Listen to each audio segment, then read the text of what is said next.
सोचिए कितना अच्छा होता अगर हम वो सब हासिल कर पाते जो हम चाहते हैं, वो भी सिर्फ सोचकर।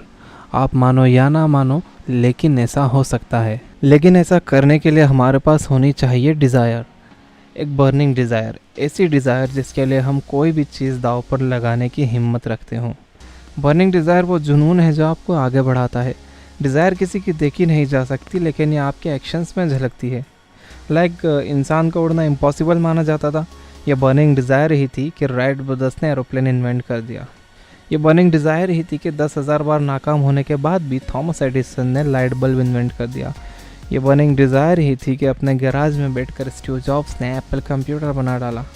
और सिर्फ हिस्ट्री में ही नहीं, ऐसे ढेरों एग्जाम्पल आपको आज भी देखने को मिलते हैं।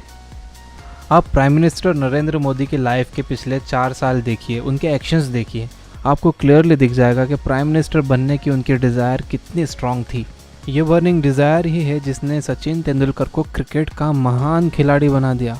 ये बर्निंग डिज़ायर ही है जिसने एक मिडिल क्लास लड़के अब्दुल रहमान को शाहरुख खान बना दिया। ज़िंदगी में कुछ भी पाने के लिए एक स्ट्रांग डिज़ायर होना बेहद ज़रूरी है। डिज़ायर को रियलिटी में बदलने का एक तरीका है। मैं आपको पैसों का एग्जांपल देकर बताता हूँ। मान लीजिए आपको पैसा चाहिए। आपको जितना भी पैसा चाहिए उसका एग्जैक्ट फिगर अपने दिमाग में सोच लो या पेपर पर लिख लो, जिसको पाने की आप में बर्निंग डिज़ायर है। सिर्फ ये कहना काफ़ी नहीं है कि मैं ढेर सारा पैसा चाहता हूँ। एक एग्जैक्ट फिगर अपने दिमाग को बताना बहुत ज़रूरी है। फॉर एग्ज़ाम्पल, आप एक टैक्सी करते हो और ड्राइवर को कहते हो कि चलो। ड्राइवर पूछेगा कि कहाँ जाना है। आप कहोगे कि नहीं, बस चलो, मुझे तो बस जाना है, मुझे कहीं ना कहीं तो जाना है। Is it possible? क्या यह प्रैक्टिकल लगता है? बिल्कुल नहीं। जब तक आप ड्राइवर को एक एग्जैक्ट एड्रेस नहीं बताओगे कि मुझे उस रोड पर या उस दुकान पर जाना है, तब तक आप वहाँ नहीं पहुँच सकते। इसी तरह आपको अपने दिमाग को बहुत क्लियरली बताना होता है कि आप कितना पैसा कमाना चाहते हो और आप कहते हो कि आपको ढेर सारा पैसा चाहिए। तो एक बार फिर सोचिए, क्योंकि कुछ लोगों के लिए 5,000 ढेर सारा होता है, तो कुछ लोगों के लिए 5 करोड़ भी ढेर सारा नहीं होता। वहीं कुछ लोगों के लिए 5 करोड़ ढेर सारा होता है, तो कुछ लोगों के लिए 500 करोड़ भी ढेर सारा नहीं होता। आपके हिसाब से वो ढेर सारा पैसा कितना है, उसकी एग्जैक्ट फिगर अपने दिमाग को बताइए। ये डिसाइड कर लो कि जो पैसा आप पाना चाहते हो उसके बदले में आप क्या देना चाहोगे। ऑलवेज़ रिमेंबर, इस दुनिया में हर चीज़ की अपनी कीमत होती है। कुछ भी फ्री में नहीं मिलता। एक एग्जैक्ट डेट फिक्स कर लो जब तक आप अपना चाहा हुआ पैसा हासिल कर लोगे। मैं आपको हॉलीवुड स्टार जिम कैरी का रियल लाइफ एग्जांपल बताता हूँ। 1990 में जब Hollywood star Jim Carrey as a comedian struggle कर रहे थे, तो उन्होंने अपने नाम एक चेक बनाया।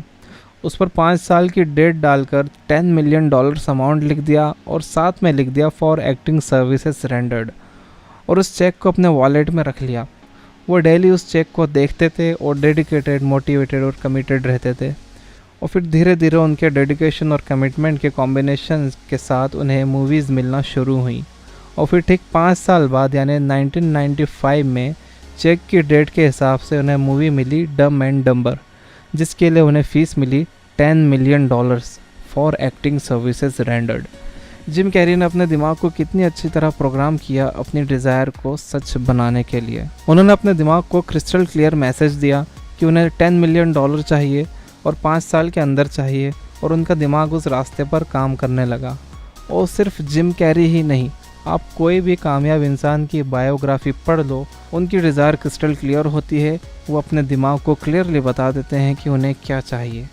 आप भी अपने दिमाग को बहुत क्लियरली बताइए कि आपको क्या चाहिए और कब तक चाहिए। अब आप एक स्ट्रेटेजी बनाओ कि आप किस तरह अपनी बर्निंग डिज़ायर को सच करोगे, और फिर चाहे आप तैयार हों या ना हों, एकदम जुट जाइए उस स्ट्रेटेजी पर एक्शन लेने के लिए। अब होगा ये कि आपका हर एक्शन एक रिज़ल्ट प्रोड्यूस करेगा। ज़रूरी नहीं है कि ये वही रिज़ल्ट हो जो आप चाहते हों। जब हमें वो रिज़ल्ट नहीं मिलता जो हम चाहते हैं, तो हमारी डिज़ायर हम छोटी कर लेते हैं। फॉर एग्ज़ाम्पल, हमारा डिज़ायर्ड रिज़ल्ट था एग्ज़ाम्स में 90% लाना। हमने स्ट्रेटेजी बनाई, एक्शंस लिए और रिज़ल्ट आया 60%। अब जनरली हम सोचते हैं कि 90% नहीं ला सकते, सेकंड एग्ज़ाम में अपनी डिज़ायर छोटी करके 70% एक्सपेक्ट करते हैं। ऐसा मत करिए। अगर आप वो रिज़ल्ट प्रोड्यूस नहीं कर पा रहे जो आप चाह रहे हो, तो अपनी स्ट्रेटेजी बदलो, जिससे आपके एक्शंस बदलेंगे और एक्शंस बदलने से आपके रिजल्ट भी बदलेंगे। कई बार होता यह है कि डिज़ायर क्लियर होने के बाद भी हम वो हासिल नहीं कर पाते जो हम चाहते हैं। मैं आपको एक और एग्जांपल देता हूँ।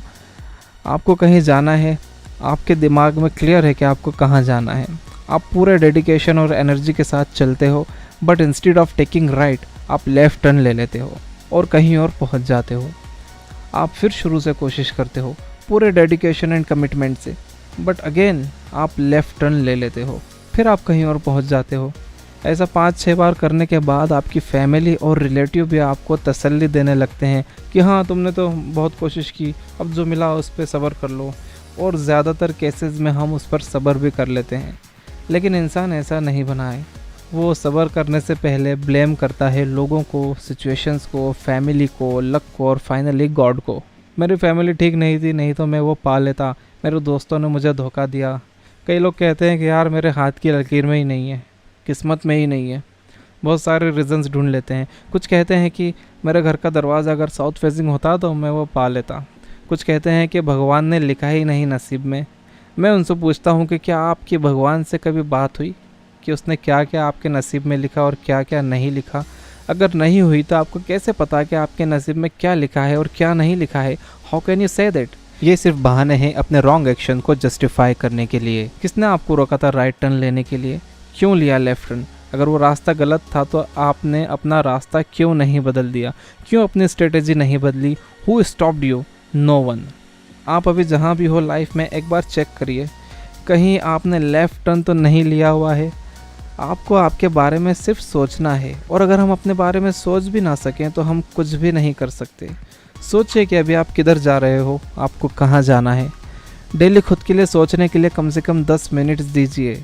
10 मिनट कुछ भी नहीं है। हम 3 घंटे फिल्म देख सकते हैं, दोस्तों के साथ घंटों चैट कर सकते हैं, लेकिन हमारे पास खुद के बारे में पीसफुली सोचने के लिए 10 मिनट का भी वक्त नहीं है।